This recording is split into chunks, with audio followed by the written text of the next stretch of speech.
दोस्तों 9 नवंबर सन 2000 को शुरू हुआ उत्तराखंड का सफरनामा अब अपने 25 वर्ष पूर्ण करने की कगार पर है।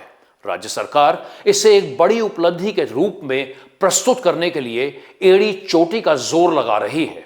आज जब हम राज्य स्थापना दिवस से 10 रोज पहले यह वीडियो बना रहे हैं, तब विभिन्न कार्यक्रमों और आयोजनों के माध्यम से विकसित और सशक्त उत्तराखंड का संदेश और उसकी गूंज आप तक पहुंचाने की तैयारियां जोरों शोरों पर हैं। इस शोर शराबे के बीच पिछले कई वर्षों की एक बेहद गंभीर और स्याह सच्चाई उत्तराखंड विधानसभा की कार्रवाई से जुड़ी हुई है। एक ऐसी सच्चाई जो अब तक प्रदेश के लोगों से लगभग छिपी रही है। इस विषय पर न तो कभी गंभीर चर्चा हुई और ना ही यह जनता के बीच कोई प्रमुख मुद्दा बन पाया।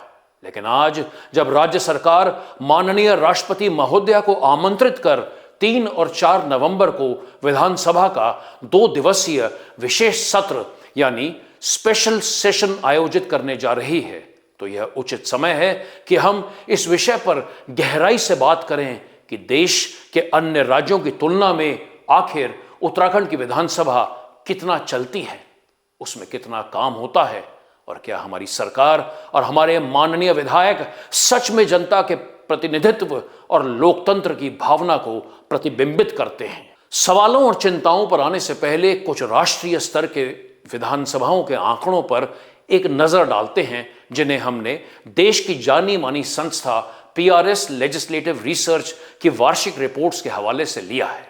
सबसे पहली बात पिछले 8 वर्षों की 2017 से 2024 तक देश के 29 राज्यों की सूची में जब हम यह देखते हैं कि किस राज्य की विधानसभा औसत प्रतिवर्ष कितने दिन चली, तो पता चलता है कि 29 राज्यों की इस सूची में उत्तराखंड 25वें स्थान पर है, जहां केरल में विधानसभा औसत प्रतिवर्ष 44 दिन, उड़ीसा में 40, कर्नाटक और पश्चिम बंगाल में 34, महाराष्ट्र में 31, बिहार, राजस्थान और तमिलनाडु में 29, हिमाचल प्रदेश में 28, गुजरात में 26, छत्तीसगढ़ में 25, असम में 24, झारखंड में 23, आंध्र प्रदेश, गोवा, मिजोरम, तेलंगाना और उत्तर प्रदेश में 19, मध्य प्रदेश में 18, दिल्ली में 17, मेघालय में 15, हरियाणा और पुडुचेरी में 14 तथा पंजाब में 13 दिन विधानसभा चली। वहीं उत्तराखंड में विधानसभा प्रतिवर्ष सिर्फ 12 दिन चली, जबकि यह अवधि कानून, नीति, बजट और जनहित के मुद्दों पर बहस करने की सबसे बड़ी जिम्मेदारी का समय होता है। अब बात करते हैं पिछले साल यानी 2024 की। PRS लेजिस्लेटिव रिसर्च की हालिया रिपोर्ट ने देश की 31 राज्य विधानसभाओं का विश्लेषण किया। इस रिपोर्ट के अनुसार उड़ीसा सबसे आगे रहा, जहां 2024 में विधानसभा का सत्र 42 दिन चला। इसके बाद केरल में 38 दिन, पश्चिम बंगाल में 36, कर्नाटक में 29, राजस्थान और महाराष्ट्र में 28, हिमाचल प्रदेश में 27, छत्तीसगढ़ में 26, दिल्ली में 25, तेलंगाना और गोवा में 24, गुजरात और बिहार में 22, झारखंड में 20, आंध्र प्रदेश में 19, तमिलनाडु और मिजोरम में 18, असम में 17, उत्तर प्रदेश और मध्य प्रदेश में 16, मणिपुर में 14, मेघालय और हरियाणा में 13, पुडुचेरी में 12 और त्रिपुरा में 11 दिन विधानसभा चली। वहीं दूसरी ओर उत्तराखंड ने पंजाब और अरुणाचल प्रदेश की तरह केवल 10 दिन का सत्र चलाया। यानी उत्तराखंड देश की 31 विधानसभाओं में संयुक्त रूप से 26वां, 27वां, 28वें स्थान पर यानी एक बार फिर से निचले पायदान पर ही रहा। इसी तरह 2024 में यदि हम कुल बैठक अवधि यानी विधानसभा कितने घंटे चली यह देखें, तो इसमें भी उत्तराखंड का प्रदर्शन बेहद कमजोर रहा है।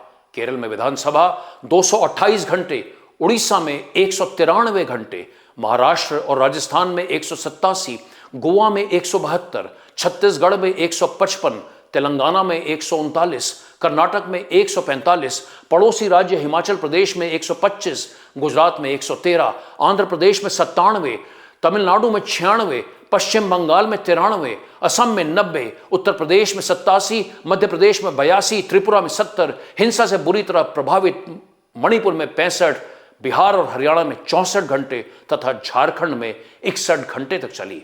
इन सब के मुकाबले केवल 60 घंटे चलने वाली उत्तराखंड विधानसभा इस सूची में भी देश के 28 राज्यों में 22वें स्थान पर रही। 2023 में तो उत्तराखंड का प्रदर्शन 2024 की तुलना में और भी निराशाजनक रहा।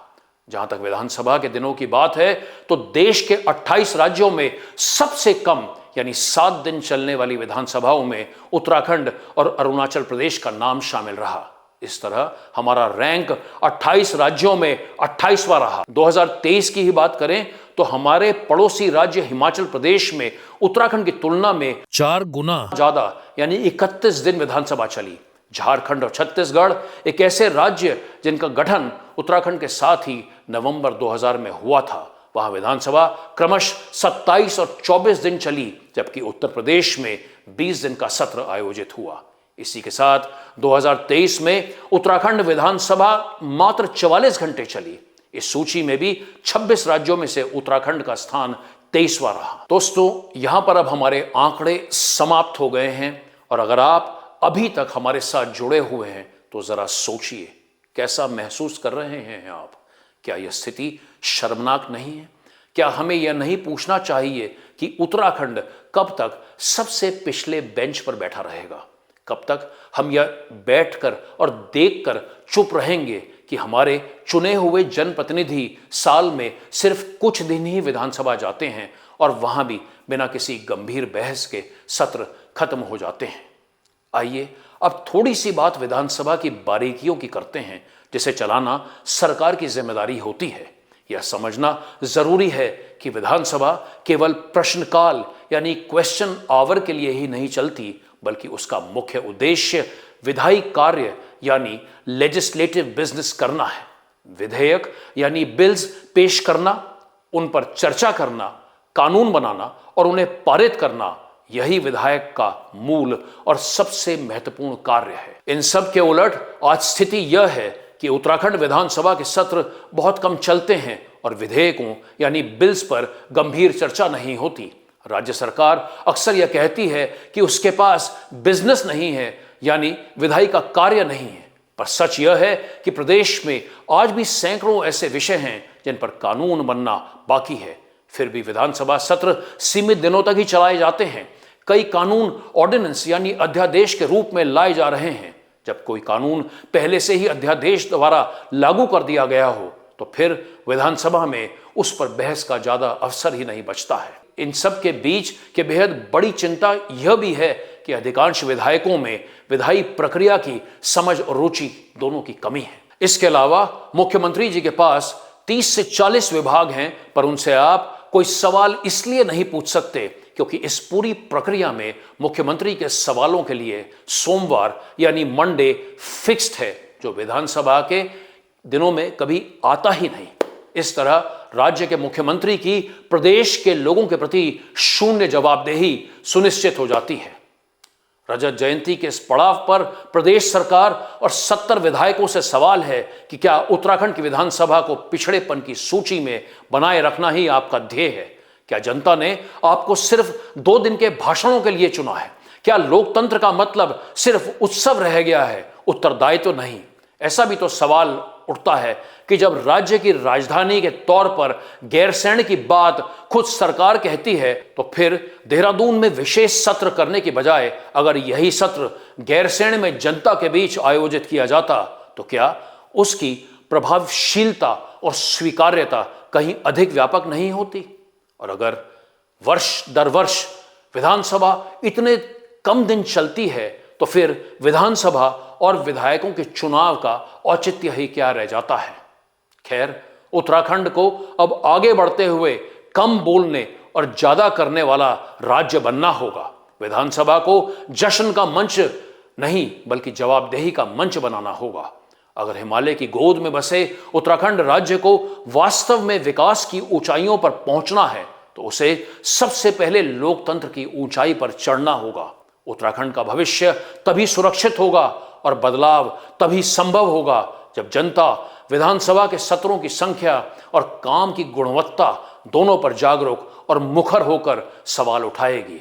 यही पारदर्शिता और जवाबदेही का न्यूनतम स्तर है और यही उस आंदोलन को सच्ची श्रद्धांजलि होगी जिसने इस राज्य को जन्म दिया। आपको उत्तराखंड राज्य की पहली रजत जयंती की अग्रिम शुभकामनाएं। जय हिंद, जय उत्तराखंड।